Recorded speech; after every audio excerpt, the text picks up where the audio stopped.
Le agradezco que nos regale unos minutos con la doctora Leticia Calderón Chelius, investigadora del Instituto Mora. Doctora, ¿cómo estás? Un gusto saludarte. Buenas noches, Paco. Gracias por la invitación. Gracias. A ver, lo que pasó ayer en Chiapas es una tragedia. Yo quisiera pensar que es una tragedia aleccionadora. ¿Qué estamos haciendo en México? ¿Qué está haciendo Centroamérica? ¿Y qué está haciendo Estados Unidos con esto que está pasando? Y que no es nuevo. Esta es una tragedia grande, pero han pasado muchas otras.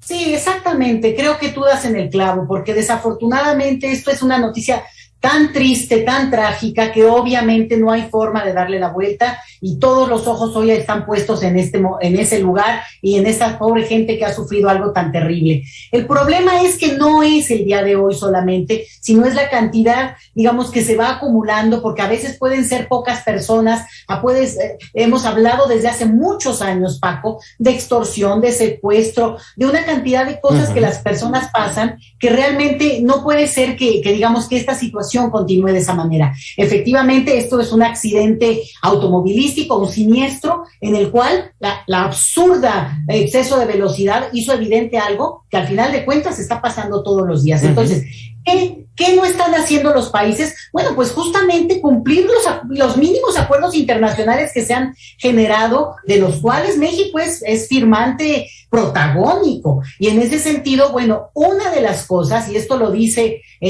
Sin Fronteras, lo ha sostenido desde hace tiempo, pero ahora con más fuerza, pues es esta cuestión de que se tienen que abrir opciones de movilidad documentada, Paco. Y cuando tú tienes un número tan limitado de formas de que la gente documente su entrada, y claro, podemos hablar de que ha aumentado mucho el número de solicitantes de refugio, pero estas personas no necesariamente quieren refugio en México. Por lo menos en términos de la primera impresión es que van a Estados Unidos y no necesariamente en la intención de quedarse en México.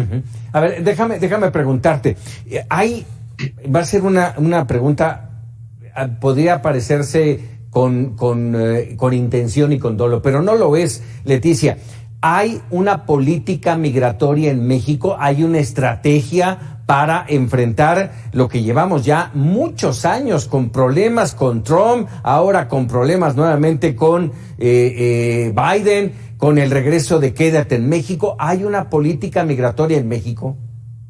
Mira, el punto, Paco, es que hay una política que viene desde hace mucho tiempo. Tú tal vez recordarás el Plan Frontera Sur, sí, con Peña Nieto. Y digamos, aquí la tragedia, desde mi punto de vista, es que no cambió, sino que incluso se agudizó. Pero en realidad esa es la política migratoria que hemos continuado. Obviamente ha habido una intención importante en el tema de la trata, pero aquí lo que estamos viendo es que al cerrar los canales de movilidad, pues se ha incrementado la parte del negocio. Entonces, esa sería, te diría yo, que una política que ha sido muy restrictiva, muy persecutoria y muy criminalizadora de los flujos migratorios. Y fíjate, una de las cosas que sí es muy grave, y hay que decirlo, es que ha aumentado el número de retenes a lo largo de todo el territorio mexicano. Y ojo, porque esto les afecta no solo a las personas migrantes. Y yo creo que no nos hemos dado cuenta de la gravedad, porque al final de cuentas un poco la intención es que, bueno, se supone que van a vigilar, incluso se le ha pedido a los choferes de autobuses que revisen la documentación, y en nuestra Constitución está claramente establecido que en territorio mexicano hay libre tránsito y no especifica la cuestión de la nacionalidad. Migración tiene que actuar justo en las partes de migración, pero no a lo largo de todo el territorio nacional. Entonces, esta parte se ha recrudecido, y hay que decirlo, porque no solamente, vamos a decir, por ejemplo, en la parte de Chiapas, sino a lo largo de todo el territorio. Eso es una cosa. Y la otra es que ciertamente, digamos, estamos viviendo el coletazo tremendo de lo que la criminalidad ha dejado a lo largo de la última década, y parte muy sensible es el tema de la migración. Entonces, no te diría yo que hay una política o no, claro que la hay. El problema es que no ha cambiado mucho de lo que esperaríamos que cambie con un gobierno diferente. 55 muertos, una tragedia que nos sacude, que sacude a México, a Guatemala, a República Dominicana, a El Salvador, a Nicaragua, sacude de alguna manera a Estados Unidos, y hoy un discurso y un acuerdo, migración segura, un mecanismo para intercambiar información para acabar con las redes del tráfico de personas. Es un discurso, pero ¿qué se va a hacer?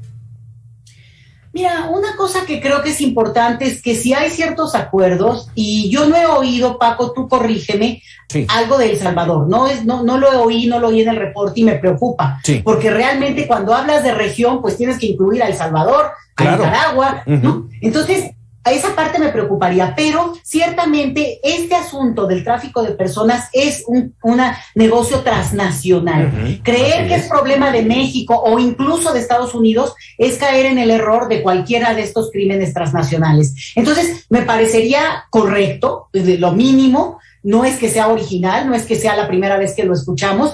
Y como tú decías al principio, es lamentable que tenga que ocurrir una cosa tan terrible para que haya otra vez una intención de sentarse. Pero la diferencia aquí es que sí hay, digamos, una posibilidad de que el gobierno mexicano abra las posibilidades de que las personas se documenten. Mira, Paco, algo que es gravísimo es que alguien que es jurídicamente invisible es mucho más vulnerable, porque al final de cuentas es presa de este tipo de redes. Entonces, ya no podemos seguir con esta cuestión de creer que la gente al final de cuentas logra transitar o como sea. El nivel del costo humano que hemos visto, insisto, no solo por esta tragedia que es muy lamentable, no le quiero quitar ni un gramito, pero es que es algo continuado a lo largo de mucho tiempo, incluso te diría por lo menos 2 décadas. Entonces, aquí el asunto es que entre la tragedia y la coyuntura hay una reacción, hay un espanto, un dolor, y luego la cosa se va minimizando. Esperemos que esta vez, con un gobierno que ha prometido ser distinto, podamos ver, por ejemplo, que la gente pueda recibir, digamos, la información de sus seres queridos que hayan fallecido desafortunadamente, o los casos de quienes están heridos puedan recibir también la atención y el acompañamiento de sus familiares. Incluso, bueno, una indemnización que correspondería.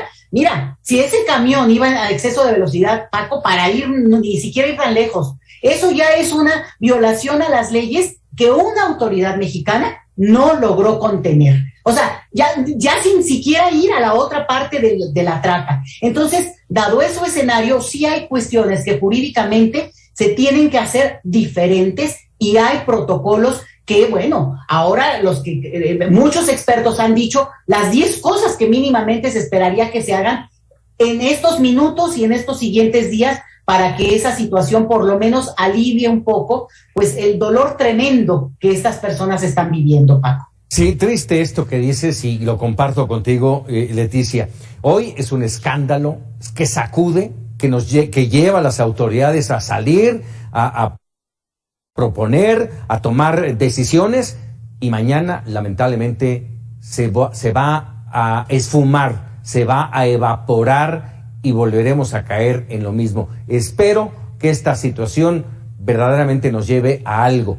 Tenemos que darle presencia a los migrantes, saber que están ahí y que tiene que haber una solución, no solamente de México. ¿Quién es que vive el problema?